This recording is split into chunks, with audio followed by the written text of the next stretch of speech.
masalah iman itu banyak ulama yang berpendapat, termasuk mayoritas ahli sunnah wal jamaah. Ibu isi ya?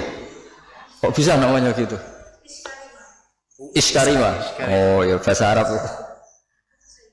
Iya, nggak usah diteruskan nanti mati dulu. Itu kan hiduplah secara mulia atau mati secara syahid. Begini ya, iman itu banyak ulama berpendapat, mayoritas ahli sunnah bahwa iman itu bisa naik, bisa turun. Tapi banyak ulama juga yang berpendapat tidak bisa naik, tidak bisa turun. Karena iman itu tasdek, tasdek itu membenarkan. Jadi misalnya gini, saya beri contoh ya. Ini misalnya, ini warna apa? Biru ya? Biru. Saya berkeyakinan pulpen ini biru. Ya sudah biru. Ketika saya tidak menggunakan pulpen ini secara baik, saya tetap berkeyakinan ini biru. Ada orang yang berkeyakinan ini biru dan memanfaatkan kebiruannya. Ada orang yang berkeyakinan air itu menyegarkan. Dan kemudian dia pas dahaga tidak minum. Keyakinannya benar, tapi dia bodoh karena sudah ngerti solusinya minum kok tidak mau. Tapi imannya masih benar. Kalau nah di sini banyak ahli sunnah wal jamaah.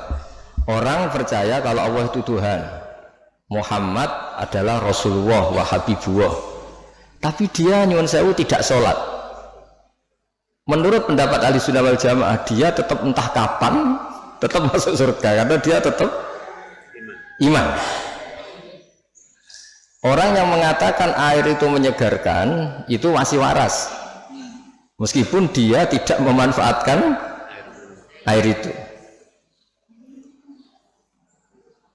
Orang yang mengatakan Allah itu Tuhan dan Muhammad kekasihnya masih waras, meskipun tidak sholat.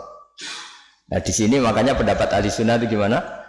Orang yang meyakini Allah itu Tuhan, Rasulullah kekasihnya dan Rasulnya tetap mukmin, tidak menjadi kafir meskipun harus disiksa neraka lama sekali karena tidak sholat, tidak zakat. Nah ini penting saya utarakan, di antara pembeda ahli sunnah dan tidak adalah ahli sunnah tidak pernah mengkafirkan orang yang maksiat tapi tetap dosa. Nah sekarang begini contoh paling gampang, koruptor itu setelah korupsi masih warga Indonesia apa enggak? Masih kan? Penjahat juga warga Indonesia enggak? Jadi orang tidak tercerabut dari warga Indonesia hanya karena korupsi. Nah, jika iman dengan makna tasdek, maka iman itu seperti tadi. Tapi iman itu masalahnya adalah diantaranya itu kalau sudah percaya itu yang ngambil konsekuensinya. Nah di sini mengalami yazidu wa yanqus. Misalnya cara wong Jawa nek wis keceluk bapak ya tanggung jawab, nek wis keceluk suami ya nafakoi. Tapi pertanyaannya, suami yang sempurna gimana? Yang nafakoi, yang mencintai. Tapi jangan dibalik, kalau gak nafakoi terus gak suami, sama lah duwe suami mesti nganggur ya akeh. Jadi ini kan masalah-masalah yang menjadi perdebatan ulama. Nah kalau sampean tanya gimana cara menambah imannya tadi dengan amal soleh, dengan tapi saran saya di atas amal soleh itu ada yang namanya akidah, cara berpikir. Misalnya begini, saya ini sebagai kiai itu ya kadang-kadang takut mati, tapi kecil sekali saya takut mati karena setelah saya berpikir, dulu saya itu nggak ada, saya ini kelahiran tahun 70, sebelum tahun 70 itu saya tidak ada, tahu-tahu ada, dan ketika ada saya tidak tahu cara ngatur jantung saya, paru-paru saya, sistem oksigen yang saya butuhkan. Artinya ketika kita hidup pun itu sebenarnya kita tidak pernah ngatur kehidupan kita. Kenapa kita takut mati? Takut wah aku nak mati itu saya wopo ning kuburan. Wis ditimbun diapa terus bisa apa? Sebetulnya zaman kita hidup pun kita bisa apa coba? Apa terus mentang-mentang bupati dia ngatur jantungnya sendiri kan ya enggak? Apa mentang-mentang presiden terus bisa ngatur oksigennya kan enggak? Sebenarnya zaman kita hidup itu ya tidak bisa ngatur diri kita. Makanya inna sholati wa nusuki wa mahyaya wa mamati lillahi rabbil alamin. Jadi ulama itu melatih itu. Makanya manusia itu pernah jadi janin, ini untuk pelajaran. Kata orang-orang tasawuf, janin itu ya pernah protes sama Allah. Ya Allah, kenapa saya punya kaki? Memangnya untuk apa? Karena dia di kandungan ibu, masih di rahim. Untuk apa punya kaki? Saya tidak perlu jalan-jalan. Untuk apa punya tangan? Tapi setelah lahir baru tahu gunanya kaki sama tangan. Nanti mati juga gitu. Artinya zaman kita hidup sendiri itu tidak bisa ngelola kehidupan kita sendiri. Kita tidak bisa ngatur jantung kita, paru-paru kita, tidak bisa. Tapi gara-gara keangkuhan kita, seakan-akan ketika kita hidup itu bisa menentukan semuanya. Padahal tidak sama saja.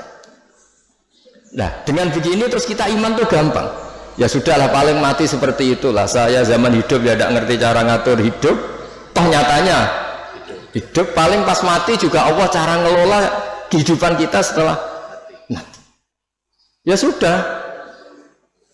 Saya tuh bayangkan gini Pak Arifin, saya pernah ada sekumpulan dosen ngaji saya di Jogja. Tak jawab itu sampai banyak yang nangis. Saya bilang gini, andaikan Anda jadi Tuhan, susah mana mengembalikan orang seluruh dunia hidup lagi sama bikin Nabi Adam. Karena ini banyak yang ilmuwan biologi, susah bikin Nabi Adam. Karena ketika Allah bikin Nabi Adam itu kan bikin master.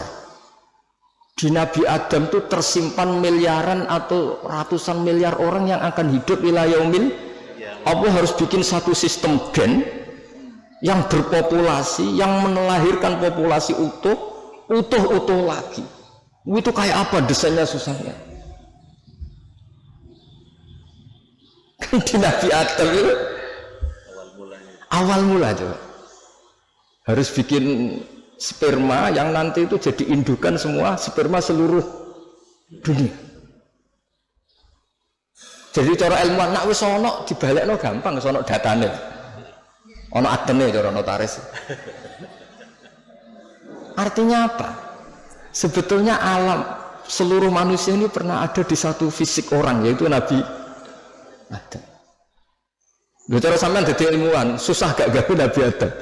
Bikin manusia master yang nanti melahirkan miliaran orang dan semuanya mandiri. Setiap kelahiran itu kan punya jantung sendiri, punya paru-paru sendiri, punya. Terus masternya itu bikinnya gimana soalnya? Dan setiap jantung itu punya sistem sendiri, punya urat sendiri. Dan itu dulu dipadatkan di siapa? Nabi Adam. Makanya Allah tuh sering cerita, kalau kamu tidak percaya kenapa saya bisa mengembalikan kamu setelah mati, coba kamu berpikir, kamu bada'na awwala khalqin no itu dari tanah dan kemudian jadi manusia. Ya sama lah, setelah itu nanti jadi tanah tak jadikan manusia lagi. Masalahnya apa? Kan nggak pernah ada masalah kata Allah. Nah itu juga cara-cara menambah apa? Keimanan maksud saya seperti itu. Ya saya kira demikian.